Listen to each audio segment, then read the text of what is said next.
Hello, welcome to the Ben Gregersen Show. We have a lot to discuss tonight. There's an election next week here in Pocatello, and last week, my last show, I talked about, Gary Moore and Roger Bray and how they always vote to raise taxes and to raise fees. I don't think there's a fee that Roger Bray and Gary Moore haven't voted for. They're constantly raising taxes, and I also talked about how Roger Bray was an anti-Mormon, and how I have some friends that I'm not friends with anymore because of the anti-Mormon stuff that Roger Bray had told my buddies, and they don't want to talk to me. When Roger Bray was a minister that taught anti-Mormon stuff, but even in his position in the city council, the Church of Jesus Christ of Latter-day Saints, they bought the old Super Save parking lot to extend the parking at the church house right there, and Roger Bray tried to stop the Church of Jesus Christ of Latter-day Saints from buying that parking lot. We don't need that in Pocatello, and we really need to start cutting taxes, keeping taxes low, and creating jobs. The mayor's actually going to be on my show. He's going to be here in a matter of moments. For now, we'll just talk about some of the issues of this mayor campaign. I watched the debate on Channel 6, and I saw Roger Chase on there bragging about the business he owned.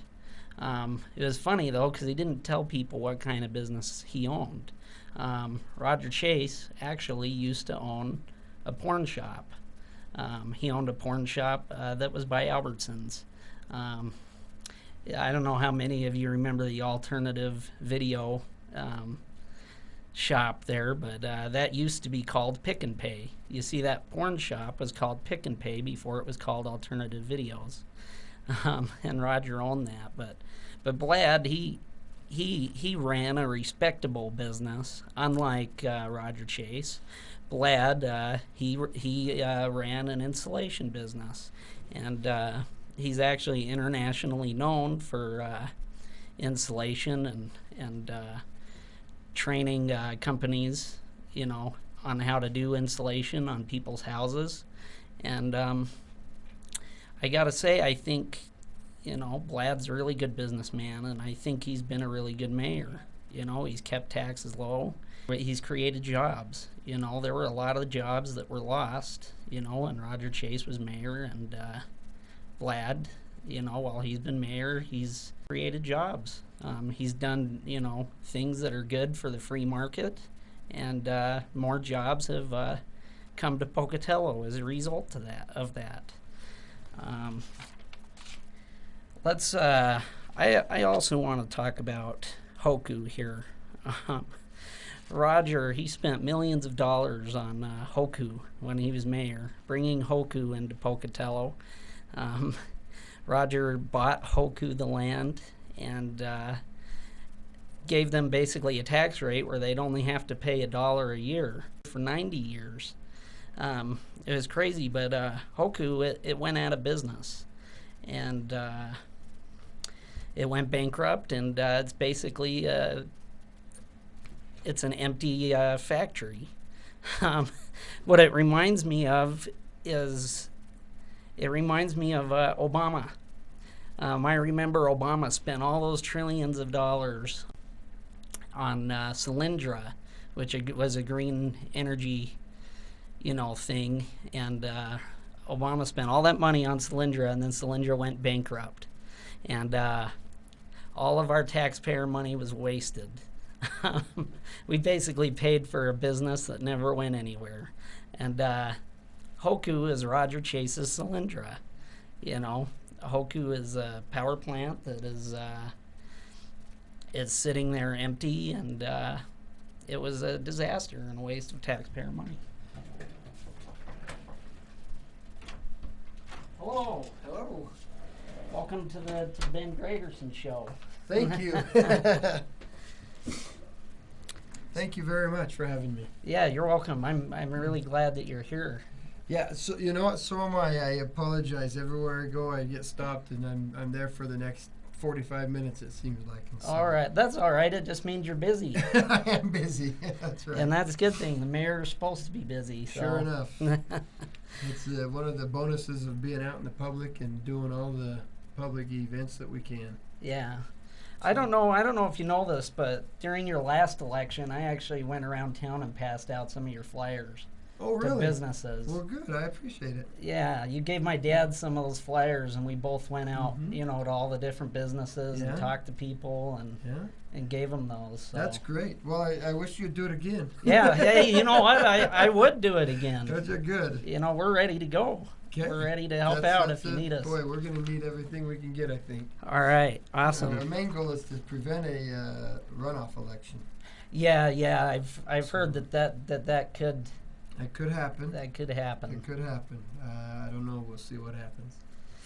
All right. Well, I've got some questions here. Okay. They're actually my questions. All right. Roger Chase spent $1 million in taxpayer money to bring Hoku to Pocatello. Mm-hmm. Roger gave the company 67-acre plot of land at a rate of only $1 per year. I guess my concern is that Hoku's never opened its doors. It is an empty power plant that was I believe it was a complete waste of taxpayer money. Uh-huh. I understand that it had potential, but it didn't go anywhere. It kind of reminds me of, Obama's Solyndra a little bit. It's an interesting thing, and with economic development, we have to always there's gambles that we're going to have to take. Yeah. And there's no question. Originally, Hoku was going to go to the airport, out at the airport. There's an agreement for 450 acres at the airport. Yeah. With Hoku. The tribe came in and said, look, thank you, welcome to the airport, welcome to the Shoshone-Bannock tribe, their Indian reservation. And so Hoku pulled back and said, we're not going to come there to do that. And so Rogers hurried and scrambled and purchased some property for just over $1 million. It was $1,100,000 and something thousand or something like that. It was $1 million for round numbers, works perfect. But it was $1 million. He purchased that land to get them to come here. There was a lot of promise and a lot of hope that would happen. Yeah. It didn't happen. Yeah. It's not going to happen. Since then, Hoku has there's been $700 million of infrastructure and building happen on that site. Yeah. And we have just over $1 billion worth of liens on that property. They filed bankruptcy, so they left all of the local people holding the bag with a lot of money. We have local contractors from Idaho and stuff that have a very large number. It's $60 or $70 million worth of liens against that they've been stiffed and they're holding the bag. So that's too bad. those companies have paid their bills to their employees, and they've paid for the stuff, but they're out, a lot of money. We have a local one right here in Pocatello that's out just over $13 million. He probably won't survive. Yeah. Because of that. It's in bankruptcy. Yeah. They just did the auction. We're not sure who won that bid at the auction yet. Okay, that's what I wanted to ask you about was if anybody was interested in purchasing it. Absolutely. They did have an auction. That auction came out. They had two different auctions. The first auction was they auctioned the whole entire plant off together. Yeah. And the other auction, they piecemealed it out, and they did it piece by piece. So the auction with everybody together, or everything together, the winning bid came in at $3.7 million. When they piecemealed everything together, the total amount came, the latest number I have seen is 4.7, I think, or $4.5 million. Yeah. So almost $1 million more to piecemeal it all out, but that's a heck of a deal for a $700 million plant. Yeah. The thing about Hoku though is there are many people that that told Roger, don't put that there.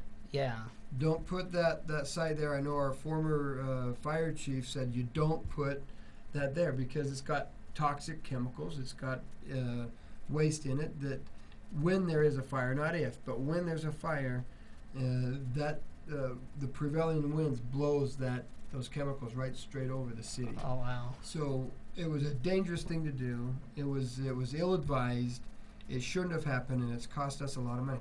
Even right now, we're paying part of the Idaho Power rate increase. Yeah.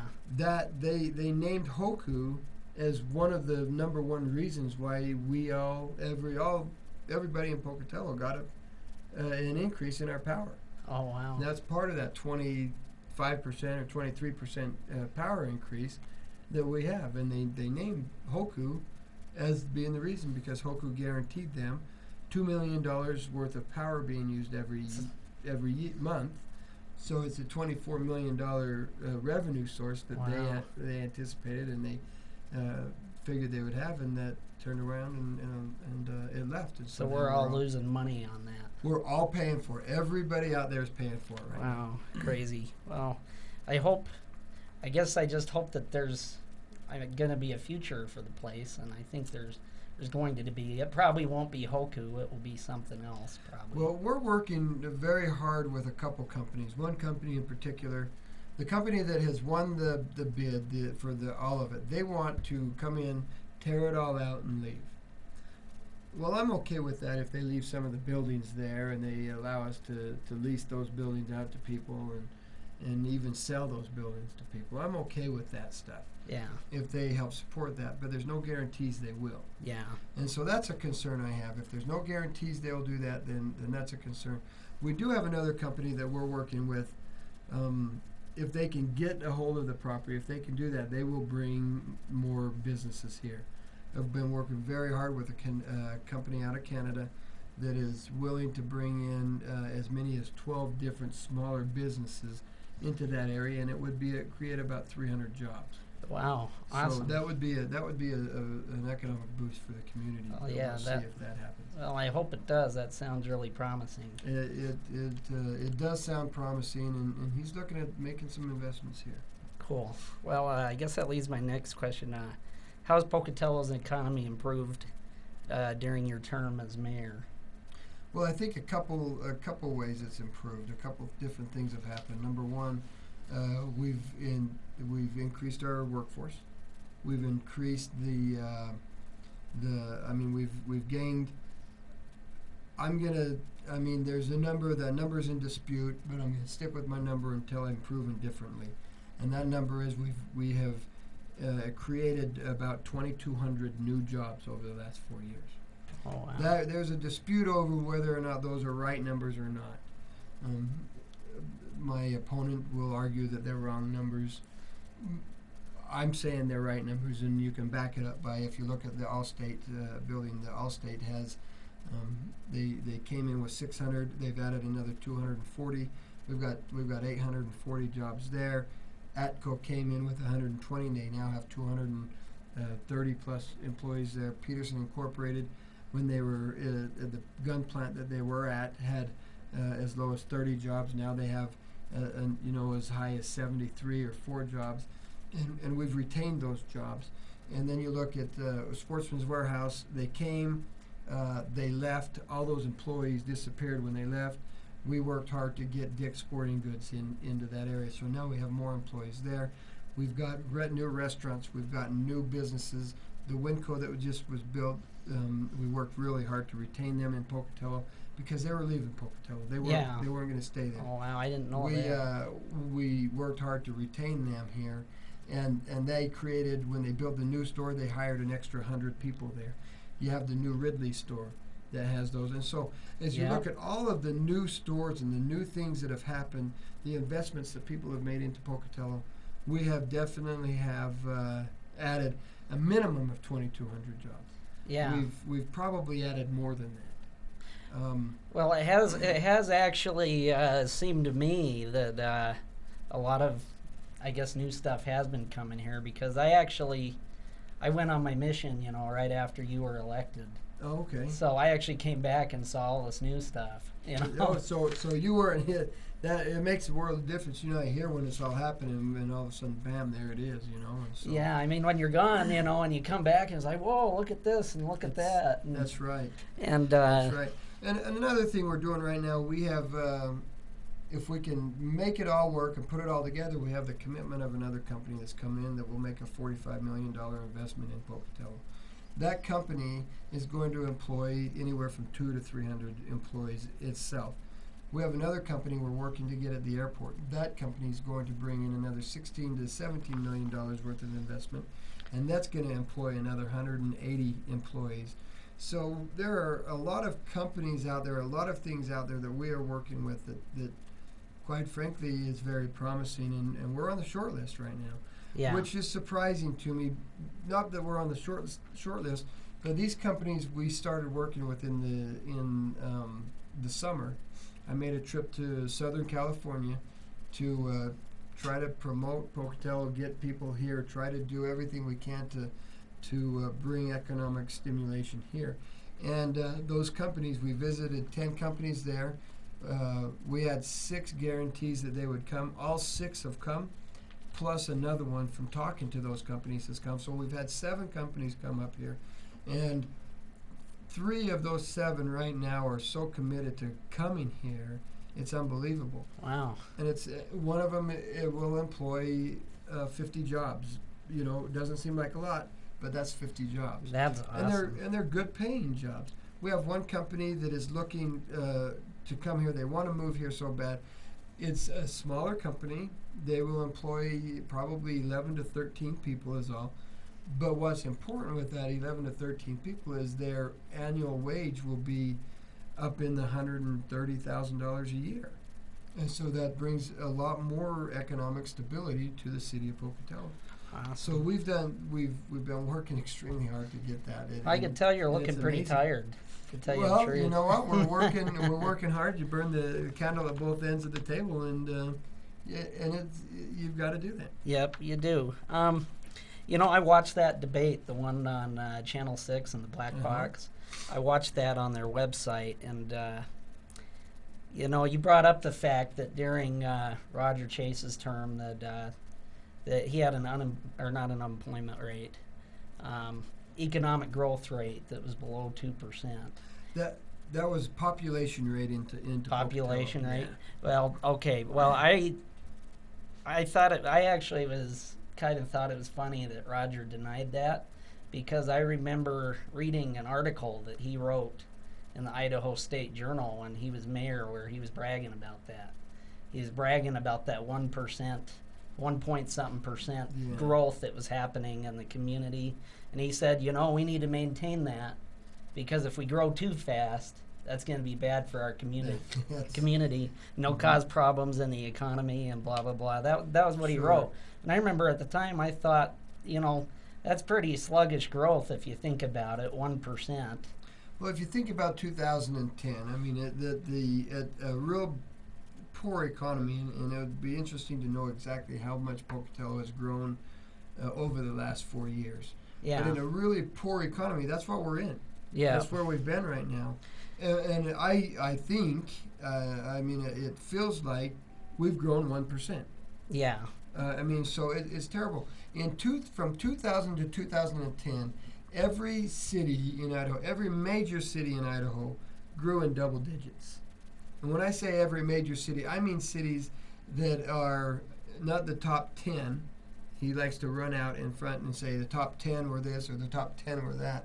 But the top 25 cities in Idaho. And when you do a top 25, Chubbuck is the size that Chubbuck is 13th in Idaho, if I remember right, in population size. Oh, wow. So you go to 20 or 25 or 30, those cities were all growing in double digits. Yeah. Chubbuck, for crying out loud, during that same period of time, 2000 to 2010, grew over 40%. Uh-huh. That's incredible. Idaho Falls grew in the double digits, up in the 20%.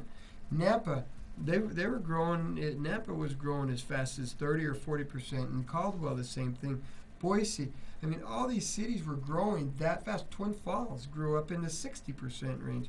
We have population growth of under 2%, Yeah. and I believe it's closer to 1% than 2. It's Yeah. horrendous. Yeah. But we had a desire to not grow our community. Well, and I remember that thing he wrote in the paper. That was actually before 2010. That was before the economy tanked. Well, That he yeah. wrote that, Yeah. and he was saying we need to maintain this at 1%. Other communities are growing faster, and that's bad for them. We've seen the problems with. Exactly. And that's kind of what he was promoting, and I kind of thought, well, that's not very good. Well, the thing is if you can keep your population the same and you can keep the same friends, then you can remain in power. Yeah. And that's dangerous when you have a politician that's willing to stop growth so that you can remain in power. That's a dangerous place to be. Oh yeah. And Absolutely. And it's hard for. I mean, the economic stability of a community directly relates to sale of homes. It directly relates to the sale of building of homes and projects and things. And if you don't have that movement, you're not going to grow anywhere. You're not going to have increase in the value that you're looking for. All right. Awesome. Well, I got a few quick questions to ask you. Okay. I'm almost out of time here, but I heard that the post office almost closed down in Pocatello. Did. Not. It did, and that's you want a quick story or a quick answer? Or a Yeah, long a quick answer? story. Yeah, give it. It is a long answer. The Postal Service was going to shut down Bannock Post Office in Old Town, and when they were doing that, they thought they could come in and just say, we're going to close it down. Nobody would show up. Well, I showed up, and so did about 300 other people showed up to testify in a public hearing. So they had another public hearing, and we all showed up again to do the same thing. And then we couldn't get anywhere with the people in Salt Lake that were pushing to close down the post office. And then they started talking, and we found out through the grapevine that they were talking also about closing the sorting center. Well, there's 80 jobs there, 80 families that are affected there. The Postal Service was going to close that down. And so we went and said, wait a minute, you can't do that. So they had to have a public hearing on that. So we brought him back to do that. And then they didn't have the willpower because they saw how much public outcry there was to do that, which was a benefit to the community. Yeah. Then we went and I met with the Salt Lake people time and time again. We met, I'll bet, 10 times. We met with all the public hearings and then all the meetings, phone calls and everything afterwards. Finally realized we weren't going to get anywhere. And so I put a delegation together. We jumped on a plane. We went back to D.C. and we talked with the United States Postal Commission. When we did that, at that point, up to that point, I was the only mayor in the country that went back to Washington, D.C. to talk to the Postal Commission about our postal service and about why it's important to keep them here. Wow. After we got back from there, they removed the postal sorting center and all the post offices off of being closed. And we worked on things. We have a problem now. They're starting to talk about it again. Yeah. The benefit we have is Congress hasn't been working too good together, and so we haven't. It's a low priority right now, and I'm hoping to be able to address this again in February when I'll go back to Washington D.C. and we'll be able to fight for our post offices again. Well, I think that's reason enough to reelect you. I mean, you've Well, already saved our post office once. We know you could do it again. Well, we'll go back and we'll do it again, and we'll see what we can do to get that removed from the chopping block. Awesome. Well, I'm just gonna, since we're almost at time, I'm gonna skip here to the last question. Are we better off today than we were 4 years ago? There is no question we're better off today than we were 4 years ago. 4 years ago, people were not. 4 years ago, people, their attitude in Pocatello was poor. 4 years ago, the economy was going downhill. 4 years ago, people were frustrated and upset. Idaho State University wasn't a part of any of the conversations the city was having. The Shoshone-Bannock tribe was not a part of that. In fact, we were in fights. Today, we're meeting with the Shoshone-Bannock tribe all the time. We're using Idaho State University to help bring businesses in. They're sitting at the table now every time we move somewhere. The attitude in Pocatello has changed. We have made it so that it is a better place for people to live. We have a better trail system than we had 4 years ago. We had more employment than we had 4 years ago. We have Pocatello that's been turned around, and it's moving now in the right direction. We still have a lot of work to do. Yeah. Don't misunderstand me. There is still a lot of work to do. I recognize that. I think everybody recognizes that. But when you look at the attitude of people, it has made a world of difference what we're doing. We have people are happier now in Pocatello than they were 4 years ago. The economy is improving and moving forward the way it is, and we have an awful lot of other businesses that are coming and looking. We're going to be moving forward so fast in the next 4 years. It's going to be unbelievable. Awesome. New shopping retail stores. We're working with a couple developers to bring that in. We're working with industry to bring their businesses in. And I apologize. I know that we're out of time, but it's so exciting to talk about what's happening to me. I could go on for hours. Well, your excitement's getting me excited. It's incredible, I think. Yeah, I think it's awesome. I'm going to ask you one quick question. Okay. I know we're almost out, but will you continue to fight for lower taxes? Absolutely. Absolutely. We were able to reduce taxes lower to a point lower than they've ever been in Pocatello, because we went in and we closed the TIF district. And we were able to reduce those taxes. Now, honestly, we took too much. Yeah. And so we've had to bump the taxes back up. But those taxes are going to remain low, and we're going, with the businesses coming in, the new things that are happening, those taxes are going to remain low, and we're going to be able to keep our services at the high quality level we have. People, I have a couple minutes, I think. Yeah.